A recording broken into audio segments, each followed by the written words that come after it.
And Rob, I heard you guys talking about the Ezekiel Elliott situation, him being upset that Jerry Jones made the joke about Zeke who. And look, I do think Jerry Jones was joking. He was trying to, make light of the matter. I don't think he had any ulterior motives. Maybe it was a little jab, but I don't think he meant any harm. However, I do understand why Ezekiel Elliott would be bothered by that. Because you're talking about money. Livelihood. Right. Chris, you know what? I think people just lose sight and go, well, he's going to get paid. When you're like holding out, you don't know where your career is going to go. There's questions. You start to doubt stuff and what's going on, and it puts you in a very weird spot where that confident running back and all that all of a sudden feels a little like, wait a minute, what's going on here? They don't want me? How come they haven't? You know what I mean? You start to question things. No question. No matter how great you are until it's signed. And it looks right now, Zeke's in Cabo. He's working out. His weight is down. He actually flew back to Dallas for a haircut and to get some clothes. Now he's back in Cabo. He's chilling. He's not worried. No, he's worried. Doesn't mean he's not strong. Doesn't mean he's not confident. Doesn't mean he doesn't think he'll get it done. But until it's signed, you worry. 100%. No, you're not. You're not. You don't. Chris, we talk about it all the time. It ain't done until it's done. Right. No matter what you think, and you go, well, there's no way the Cowboys are going to go forward without me. I won the rushing title 2 of my first 3 years. We won the division twice in 3 years. People are talking about maybe us making a Super Bowl run. There's all kinds of stuff going on. So you want to believe and be confident that it is, but you've seen other situations and circumstances where it doesn't work out. Le'Veon Bell is a New York Jet right now. If you would have told me a year ago, 2 years ago, he wouldn't be with the Steelers, I'd tell you crazy. No, I'm with you on that. So I understand where Zeke's coming from. And Rob, from the beginning, I've been with you in hoping that Zeke gets paid. Think he's the best running back in the league. I think he deserves to get paid. But that collective bargaining agreement is horrible, especially for running backs. And I have said from the get-go, trying to look at this objectively, putting myself in both shoes, Zeke's shoes, Jerry Jones' shoes. If I'm in Jerry Jones' shoes, I am waiting to start the season, especially, and I'm not saying Tony Pollard is O.J. Simpson, maybe that was a bad name. I'm not saying he's Eric Dickerson or Ezekiel Elliott, all right? But as with him looking good so far, with our schedule being the New York Giants, who they may be a little tougher than expected, but their defense is young. If you're really a Super Bowl contender, you should be able to win that game. You got Washington next. You got Miami after that. 3 bad teams, or at least projected to be bad. I'm willing, if I'm Jerry Jones, to go into week 1 with Tony Pollard as my starting running back. And if the rushing game looks strong, if Pollard looks good, I'm getting yards on the ground and we win, then I'm moving on until I feel like Zeke would come back. Remember, Jerry Jones said it about a week or so ago. He said the leverage really begins in the regular season. No, it does. And he said, look, it could hurt or it could help the team, or it could hurt the team. Right. It could help the player, or it could hurt the player. Say they drop game 1 to a so-so New York Giants team. I'm going right to Zeke and giving him girly money. He might want more by that point. But and say Pollard has a bad day. Just say it. You know what I mean? 40 yards, he can't get the ground game going. Dak is sacked and can't make any offense and whatnot. Then you go, oh, my God, what are we doing here? Right. Well, here's the thing. Now, if you win the game, then you look differently. Even if they win but can't run the ball, I'm still looking at Zeke. You know what I mean? Like, if we beat the Giants, we know they're not that good. We know their defense is young, but we rushed for 57 yards total or something like that. Not happy. Right? Then I'm going back to get Zeke. But I am willing to enter the regular season without him. And that's when the leverage is really gonna go to one side. Here's the only reason why I don't want to go into that road from this standpoint. It could wind up costing you the division with where the Eagles are and whatnot. And I'm just saying, Chris, if you were to lose the first game or two, and those are both division games, right? The Giants and Washington. Yep. Those are huge games as far as winning the division. Do you want to be a wild card on the road, or do you want to have a bye, win the division, have a bye, and then a home playoff game? That's huge. Well, that's why if I lost the first game to the hapless Giants, then I don't think I'm letting it get to week 2. You won't even get there, right? I mean, unless Zeke it just starts sticking out his chest and is getting really unreasonable, you know? Right. But I wouldn't let it go that far because you're absolutely right. I mean, 2 division games. If they were 2 bad teams out of the division, that's a different story.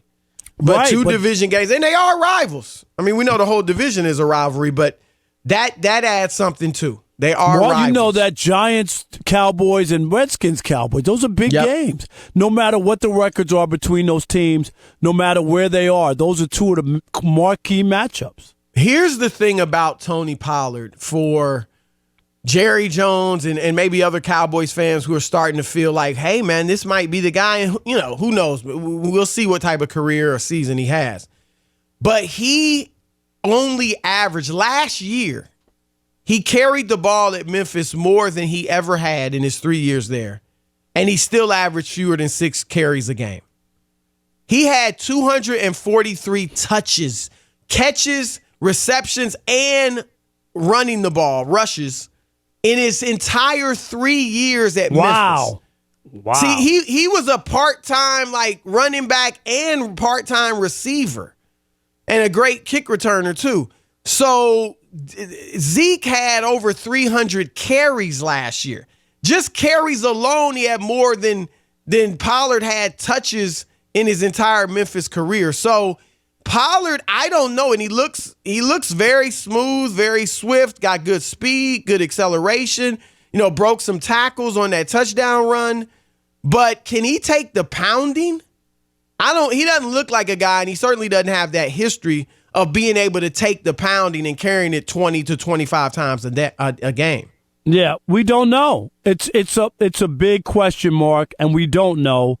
So I think it's going to be, as you said, kind of a look and see thing to just see where it really fits in and whether or not it's going to work for the Cowboys. They're rolling the dice. I get it. They have a player under contract. They don't really want to do business and pay him before they have to, right? But in this case, because of the CBA, I respect also where Ezekiel Elliott is, and I understand why he feels he has to get paid now. Who would you pay first of the 3, Cooper, Prescott, Zeke? I would pay Zeke because Zeke is the one out of camp. The other 2 guys are in camp. I would pay Dak first just because I think you need to pay him now. If he has a good year, the type of year you hope he has, then that number's just going to go even higher. But what if he has a bad year? Yeah, that's good in that you don't have to pay him. Say without Ezekiel, just say he has a bad year and you see without the running game or it's not as good, then you would feel like you would be in the draft. Not that you're wishing for that, obviously. That's the problem. Because right, then you're wondering, is he even our quarterback? Right. You're not wishing that if you're the Cowboys, even though it would save you money. Right. And I don't expect Zeke to be out the entire year. That's the thing. He doesn't have Le'Veon Bell leverage. It's a different situation. Right. And once Le'Veon found out that he had the loophole, which was going to make him a free agent, you remember that changed everything. Yep. Seth Joyner, Super Bowl champion, FS1 NFL analyst, host of the Seth Joyner Uncut podcast, also a student at a theological seminary. Is that still true, Seth? Oh, I'm already done with that, brother. There it is. Awesome. I now can figure out. When I heard the Odd Couple, I was trying to figure out who was Felix and who was Oscar. Oscar. So I know. I don't even have to ask that question now. I know exactly who Oscar is. Right. Well, of course I'm Oscar. I'm Oscar. Of course. I know you're going to say I'm Felix, but no. You know who's Oscar. Oscar would be going to Magic City tonight in Atlanta. There was no Magic City back in those days. All right, Seth Joyner joining us. Seth, great to have you on. Let's just start with the story of the day, Ezekiel Elliott being upset about Jerry Jones's, Zeke who joke. Is Zeke just being overly sensitive, or do you get where he's coming from? Man, listen, all of these guys are overly sensitive, man. He's sensitive about Jerry making a comment like that. These guys are sensitive about the EA Sports ratings and whatnot. I mean, come on, man. It's like, what is wrong with players today, man? It's like, what are you upset about? You made the decision to hold out for the money, so whatever they say, they say. The only thing that matters to you is they got to pay you. You got to understand the business. In the world of negotiations, things are said in that negotiating time, but then once it's done, it's done. You move on, you know? I mean, he'd be shocked at some of the things that are said behind closed doors that his agent probably hears that he never hears. It's like, get over it, dude. If you made your decision to hold out, hold out. Whatever Jerry says, he's going to say. He got to do what he got to do to try to get you in camp at the price he want to get you at. Yeah, but I don't think you need to make that, Seth. I disagree. It doesn't have to be public. You just said it. There's a lot of stuff that's talked about as far as negotiations. It's a cheap shot by Jerry. Jerry hasn't won jack in 25 years, and he's the guy you're following. He's the guy making jokes. He finally has a chance with a running back to maybe win a Super Bowl after 25 years, and he's making jokes on some unknown James Pollard. I'm not with that. Tony. Hey, listen, I am not a Cowboys fan in the least little bit. I am the most thrilled individual right now because the Dallas Cowboys every single year find a way to self-implode and bring destruction upon themselves, okay? But the question was Zeke being too sensitive? Yeah, man. You know, if you're an NFL player, you understand you got to have thick skin. You got to have thick skin on the field. If that's the case, you know, if I was playing in today's game, man, I'd be all in Zeke's mind. If he get moved by something like that Jerry said, oh, I can't even begin to tell you the things that I'd be saying to him during the game. Are you kidding me? To try to get him out of his game? Come on, man. Well, speaking to about another sensitive guy, how about Antonio Brown? Is this? I think it's ridiculous. I get being attached to a helmet, and I guess you can still try to go through the motions and try to get that helmet, you know, be able to play in it. But at the very least, he could still be with the team, even if he's not practicing, if he doesn't like the helmet he has yet. I mean, what's your take on this whole thing? Let me give you another scenario. You remember back in the day, you know, back in my day when you was holding out for a contract, you had to hold out. You had to sit at home, no training camp until you got your deal done, right? You guys remember that, right? Yeah. Yes. And Antonio don't want to go to camp, man. I mean, you look at him on Instagram, you look at him on Twitter, man, he trains like a beast all year long, okay? You don't want to go to training camp. I mean, you are not showing up to be with your brand new team you signed a boatload of money for over a doggone helmet, man. Dude just don't want to go through the dregs and the druthers of training camp, you know? Because you saw what happened. Mike Mayock, you know, threw down the gauntlet. He showed his behind up to work today, right? Right. So you think he just wants to get there and get the season going and play in games, but not go through the training camp? Come on, man. I mean, realistically, you're not going to go. You don't hit nobody in training camp anyway. What you worried about what helmet you wearing for? Right. You barely hit anybody during the season anymore. Why are you worried about what helmet you wearing? So you say it's total nonsense. No, because it's funny. I read quotes from Tom Brady and Aaron Rodgers who said that they had a problem too. Matter of fact, Greg Jennings was on Undisputed last week and relayed the same exact story, that he fought the league when they wanted to take his helmet away. And I'm not saying I don't know AD's all. I understand when you become an older player, training camp is not that attractive to you after you've been doing it for 10 years. But the other guys I talked to, they said it is a difference when you give up a helmet that you've worn for 10 years. So you're saying that there's no difference in helmets no matter what you put on. Hey, listen, football players play football, and the gear that you need to play football is a helmet, okay? Tom Brady adjusted, Aaron Rodgers adjusted. No, they all did, but they did adjust. And Greg Jennings adjusted, but they did say that they didn't make a big deal about it, man. They didn't make a big deal about it. If that's the rule, that's the rule. If you're going to play the game, then you abide by the rules, then you got to make the adjustment. Yeah, but there's also a rule in the CBA that allows you to have a hearing on it. All he did was do what was allowed by him. There's no setup where you can't appeal it or try to explain to them why it's a big deal. This is the reason right here why, you know, people talk about Antonio Brown. As great as a player as he is, they talk about him being a diva, and a lot of GMs wouldn't touch him with a 10-foot pole because there's always some drama with him, man. There's always something going on. listen, you wanted out of Pittsburgh, you got out. You wanted a new deal, you got a new deal. You got you another team, man. Now you gonna go to the other team creating drama that, like you did when you was at the other team. Come on, man. People only gonna go so far before they cut the cord and say, what, enough is enough, man. So would you cut him? If you were the GM, would you cut him today? No, because you gave up too much to cut him. You got to play him, but at some point in time, hey, listen. The thing about the NFL, okay, once you get to year 10, everybody starts to drop off just a little bit, okay? The first sign of drop off, with all the draft picks that they got, man, they don't have to deal with them headaches, man. They go get them another wide receiver. Might not be another Antonio Brown, but if you got a complete complemented wide receiver, good tight end, good running back, you don't need the headache, that Antonio Brown's gonna cause you, man. There's going to come a point in time where he's going to run himself out of the game before he has to. Those stealing years he ain't going to get to because ain't no team going to want to deal with the drama, man.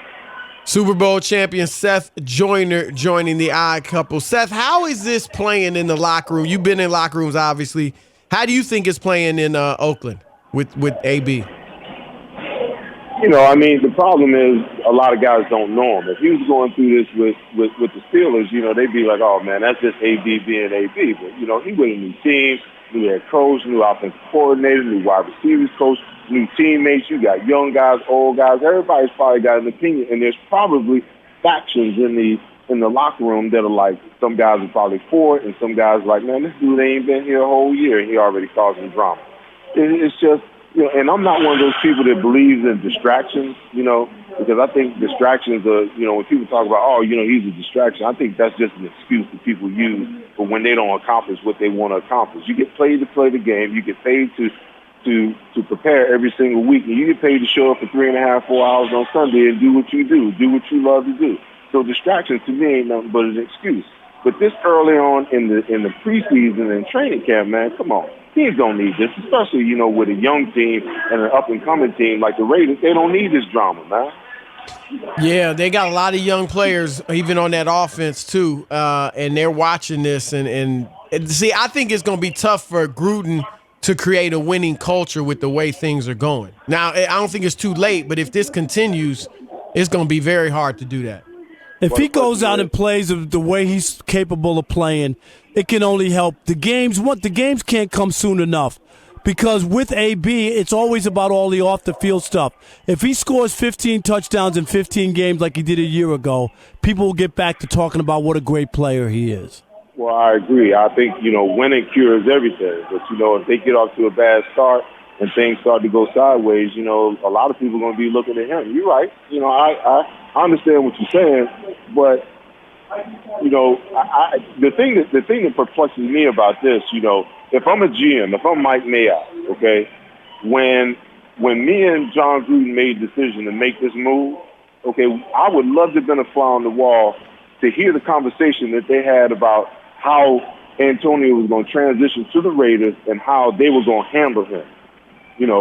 Right. Did you lay down some laws? Did you lay down some rules and some regulations, or did you just sign this guy and just kind of ignore all the red flags that was waving from his time in Pittsburgh? I'd be so curious to hear that. And then now, with Mike Mayock saying what he said yesterday, what's the atmosphere going to be like moving forward? What's it going to be like the next time he has a little dusting? Plenty of drama, that's for sure. Great stuff, Seth. As always, man, we appreciate it. We'll get you back on soon. Thank you. You got it, man.